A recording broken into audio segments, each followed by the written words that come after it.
Hello guys, welcome to my channel. तो आज मैं एक्सप्लेन करने वाली हूँ पार्ट 3। ड्राइवर समझ नहीं पाया कि वो जिसे ढूंढ रहे हैं वो शायान ही है। पेइजिंग हर एक गाड़ी में चक्कर रहा था। शायान ने उसे आते देखा और चुपचाप गाड़ी से बाहर निकल कर भागने की कोशिश की, लेकिन जिंग ने उसे देख लिया। फिर भी शायान भागती ही रही और एक बाइक से टकराकर गिर गई। जिंग ने उसे उठाने की कोशिश की, लेकिन वो नाराज थी। उसने रोते हुए कहा कि वो वापस नहीं जाएगी, क्योंकि वो तो बस उसके पैसे चाहती थी, लेकिन वो तो उसे मारने की कोशिश कर रहा है। जिंग उसे जबरदस्ती उठाकर हॉस्पिटल ले गया। जब शायान हॉस्पिटल आई तो उसने वहां पर चियान को देखा। वो भी वहां पर एडमिट थी। उसे लगा कि वो अभी ही उसकी किडनी निकालने वाले हैं और चिल्लाने लगी। जिंग तो उसका इलाज कराने की कोशिश कर रहा था, लेकिन शायान चिल्लाने लगी कि उसने उसे यूज़ करने के लिए उससे शादी की थी। वो शुरू से ही उसका फ़ायदा उठाने की सोच रहा था और अब उसका सच बाहर आ गया है। डॉक्टर्स को देखकर वो और चिल्ला गई। जिंग ने समझाने की कोशिश की कि ऐसा नहीं है, लेकिन उसने उसकी एक भी नहीं सुनी और कहा कि उसे कंपनसेशन चाहिए, क्योंकि वो उसे यूज़ कर चुका है। उसे बुरा लग रहा था कि वो चियान के लिए उसे सैक्रिफाइस करने की सोच रहा है। जिंग को समझ ही नहीं आया कि वो कह क्या रही है और उसे शांत करने की कोशिश की कि वो इलाज करा ले।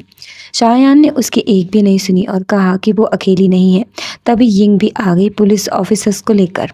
शायान ने पुलिस ऑफिसर से कहा कि वो भले ही उसका हस्बैंड है, वो उसे गैर कानूनी काम करने के लिए सपोर्ट नहीं करेगी और वो उसे फोर्स नहीं कर सकता।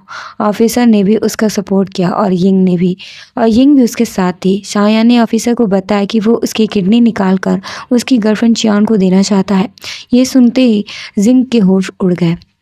शायान ने रोते रोते कहा कि वो उसे पसंद करती थी, लेकिन वो उसे ये सब करने नहीं दे सकती। यिंग ने भी उसे वार्न किया कि उसे शुक्र मनाना चाहिए कि वो बस उसे इतने में ही जाने दे रही है। जिंग ने बताया कि ऐसा कुछ नहीं है। उसने ऐसा कब कहा? ऑफिसर ने डॉक्टर से पूछा तो उसने बताया कि वो बस उसका बैंडेज करने के लिए आए थे, ना कि कोई सर्जरी। अब उन्हें समझ आया कि उन्हें मिसअंडरस्टैंडिंग हो गई है और ऑफिसर से जाने को कहा। जिंग उसके पीछे पीछे भाग रहा था और वो नाराज थी। उसने पूछा कि चियान की किडनी ट्रांसप्लांट का क्या? जिंग ने साफ बताया कि किडनी से उसका कोई लेना देना नहीं है, ये सारा अरेंजमेंट हॉस्पिटल करने वाला है। अब शायान को समझ आया कि वो बिना मतलब ही भाग रही थी और चियान को सबक सिखाने वाली थी। जिंग ने पूछा कि चियान ने उसे क्या कहा था। फिर भी उसे गुस्सा आ रहा था। उसका और चियान का क्या? उसने पूछा कि उसने उससे शादी क्यों की। जब जिंग चुप रहा तो उसने खुद कहा कि वो बताएगी। वो बस चियान का रिप्लेसमेंट चाहता था और अब जब वो आ गई है तो वो उसे दूर करना चाहता है। जिंग को गुस्सा आ गया। क्या उसे दिखता नहीं है? क्या उसे कभी फील नहीं हुआ? दोनों एक दूसरे से बहस कर रहे थे। तभी चियान आ गई और दोनों से झगड़ा बंद करने को कहा। शायान तुरंत वहां से जाने लगी। जिंग ने जाने की कोशिश की तो चियान ने उसे पकड़ लिया और वो वहां से चली गई। जिंग ने चियान को वार्न किया कि वो आगे से उसके और उसकी वाइफ के बीच में बिल्कुल भी नहीं आए, वरना वो उसे ब्लेम ना करे। इतना बोलकर वो वहां से चला गया। चियान झल्ला गई कि उसका गंदा पास जानने के बाद जिंग उससे प्यार करेगा या नहीं। उसे पता था कि शायान के अंकल आंटी के बेटे की शादी होने वाली है और उसका एड्रेस उसके अंकल को भेज दिया। इधर शायान और जिंग में अभी भी अनबन थी और उसने जिंग को तकिया देकर वहां से बाहर निकाल दिया। असिस्टेंट ने उसके हाथ में तकिया देखा और पूछा कि उसके साथ क्या हुआ है। जिंग ने बताया कि उसकी वाइफ का मूड खराब है, क्या वो उसे ऑफिस ले चल सकता है ताकि वो सो सके। शायान जब घर से निकली तो उसके अंकल आंटी बाहर खड़े बातें कर रहे थे कि वो दोनों ही उसके इकलौते फैमिली हैं और वो अमीर घर में है, तो वो इसका फ़ायदा उठाना चाह रहे थे। जब वो शायान के सामने गए और बताया कि वो उसके अंकल आंटी हैं, तो शायान को पास्ट की याद आ गई। जब वो छोटी थी तब उसके अंकल नशे में उसे हराश किया करते थे और उसने एकदम से उन्हें दूर कर दिया। वो चाहते थे कि वो उन्हें अंदर बुलाए, लेकिन शायान ने नौकरों से कहकर उन्हें बाहर करवा दिया और दोबारा कभी भी अंदर ना आने देने को कहा। शायान को अब बुरे सपने आने लगे थे और जिंग ने उसे संभाला, लेकिन वो जानना चाहता था कि उसके साथ क्या हुआ था। नेक्स्ट मॉर्निंग जिंग ने काफ़ी सारा खाना टेबल पर रखा था, लेकिन शायान को तो कुछ और खाना था। जब वो बनाने गई तो जिंग ने यिंग से पूछा कि ऑर्फनेज जाने से पहले उसके साथ क्या हुआ था। यिंग को कुछ खास पता नहीं था। तभी शायान आ गई और वो उसके लिए भी सूप बनाकर लाई थी। यिंग शायान के साथ शॉपिंग पर जाने वाली थी तो जिंग ने उसे अपना कार्ड दिया। इसके बाद दोनों शॉपिंग के लिए गई। शायन खुश थी। यिंग जानना चाहती थी कि वो अब भी जिंग से नाराज क्यों है। तो उसने कहा कि जब उसने पूछा कि उसने उससे शादी क्यों की, तो उसने कोई जवाब नहीं दिया। जब तक वो जवाब नहीं देता वो ऐसे ही रहेगी। तभी उसके अंकल आंटी वहां भी आ गए और सबके सामने नाटक करने लगे कि वो उसे पहचान नहीं रही है, क्योंकि वो अमीर घर में शादी कर चुकी है। उन्होंने रोना शुरू कर दिया कि उन्होंने उसे पाला और उसने उन्हें शादी में बुलाया भी नहीं। लेकिन अब उसका भाई बीमार है, उसे इलाज के लिए बहुत सारे पैसे चाहिए थे, वो मदद करे। शायन चुपचाप सब देख रही थी और लोग वहां पर वीडियोस बना रहे थे। सब बातें करने लगे कि उसने जो ड्रेस पहनी है वो 5 लाख की है, क्या वो अपने भाई की मदद नहीं कर सकती। अंकल आंटी घुटनों पर आकर रोने लगे, भीख मांगने लगे कि उन्हें पैसे दे दे। दूसरी तरफ चांद सब कुछ लाइव देख रही थी। उससे बहुत खुशी हो रही थी और उसने अपने और लोगों को आग में घी डालने के लिए भेजा और खुद भी वहां जाने का प्लान था। इधर अंकल आंटी नाटक करने में लगे हुए थे और अब जिंग भी आ गया। शायन ने गुस्से में कहा कि वो उसकी फैमिली नहीं है, अगर वो उसकी फैमिली होती तो उसे ऑर्फनेज में क्यों भेजती। उसके अंकल आंटी ने कहा कि वो गरीब थे इसलिए उसकी केयर नहीं कर पाए। शायन ने बताया कि उन्होंने उसका घर हड़प लिया और उसके अंकल तो उसका रेप करना चाहते थे, इसलिए वो घर से भाग गई और उसका एक्सीडेंट हो गया और अब उसे अपने मॉम डैड भी याद नहीं है। अंकल आंटी ने सफाई दी कि उसे याद नहीं होगा, लेकिन शाहयान को ये सब अच्छे से याद था। जिंग को गुस्सा आया और उसने अंकल को 2 जड़ दिए। पब्लिक में सब उसके बारे में बातें करने लगे। चान भी आ गई थी। उसने कहा कि शाहयान को देखकर नहीं लगता कि वो कभी हर्ट भी हुई है, लेकिन जिंग को बस उसकी परवाह थी। अंकल आंटी ने नाटक करना शुरू कर दिया कि उन्हें मारा गया है, कोई न्याय नहीं कर रहा। जिंग ने उन्हें वार्न किया कि आगे से नौटंकी ना करें। उन्होंने जो भी किया है ये सब वो पुलिस से इन्वेस्टिगेट करवाएगा। उसकी फैमिली ने तुरंत चियान पर उंगली उठा दी कि उसने ही उन्हें ये सब करने के लिए कहा था। गार्ड्स भी आ गए और उन्हें पता चला कि वहां से किसी ने चियान को वीडियो कॉल की है।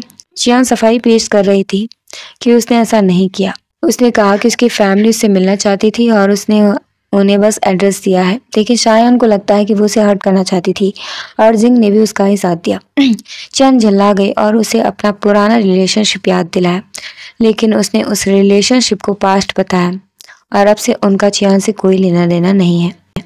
जिंग को शायन पर बहुत प्यार आ रहा था कि वो उसे समझ नहीं पाया। उसे इन दिनों नींद क्यों नहीं आ रही थी। शायन खुश थी क्योंकि उसके साथ बुरा करने वालों को अब सबक मिल चुका था।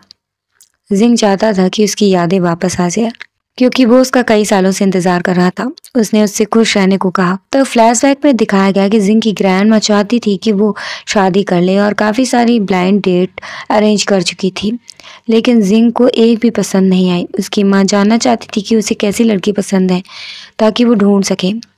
जिंग ने एक फोटो फ्रेम उन्हें पकड़ाया जिसमें शायन थी और वो उसी ऑर्फन गर्ल से शादी करना चाहता था। शायन को लगा कि वो उस खूबसूरती की वजह से उससे शादी करना चाहता था। फिर ली चान का क्या? उसने कहा कि उसका उससे कोई लेना देना नहीं है, वो सब बस रूमर्स है, क्योंकि वो शायन ही है जिसे वो हमेशा से पसंद करता है। शायन को लगा कि उसे फीवर है, इसलिए वो ऐसी बातें कर रहा है। जब जिंग उसके करीब आया तो उससे उल्टी आ गई और वो वॉशरूम में भाग गई। जिंग को लगा कि क्या वो इतना डिस्गस्टिंग है। जब वो बाहर आई तो उसने उसे दूर ढकेल दिया। जिंग ने कहा कि उसका मूडी होना बिल्कुल एकदम प्रेग्नेंट लेडी जैसा है, तो उसे गुस्सा आ गया। उसने पूछा कि प्रेगनेंसी में क्या प्रॉब्लम है। जिंग कुछ बोलता है इससे पहले उसने उसे वहां से भगा दिया। उसकी एक मीटिंग थी और वो अपने भाई यांग को भेजना चाहता था, लेकिन वो बिजी था।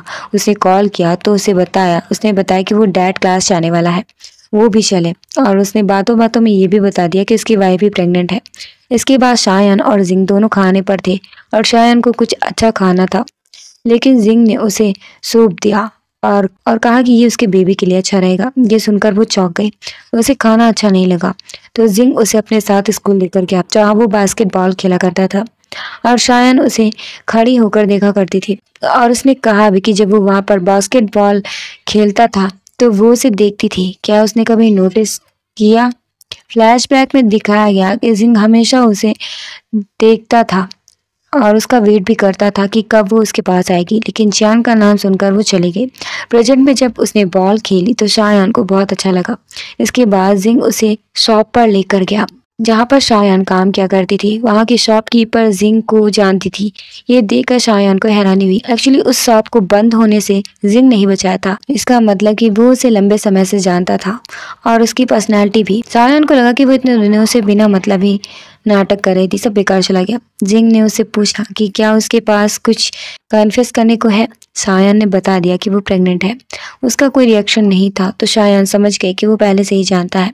खैर दोनों खुश थे। अगले दिन उनकी सासू माँ ने उन्हें एक गिफ्ट दिया। उन्हें लगता है कि दोनों के पास कुछ नहीं है, इसलिए उन्हें नीचा महसूस होता है, लेकिन इस बार वो उन्हें गिफ्ट नहीं देना चाहती थी, बल्कि दोनों को एक कैरियर गिफ्ट करना चाहती थी। तो उन्होंने स्कूल पूरा करते ही शादी कर ली थी और उनके पास कैरियर बनाने का समय ही नहीं था।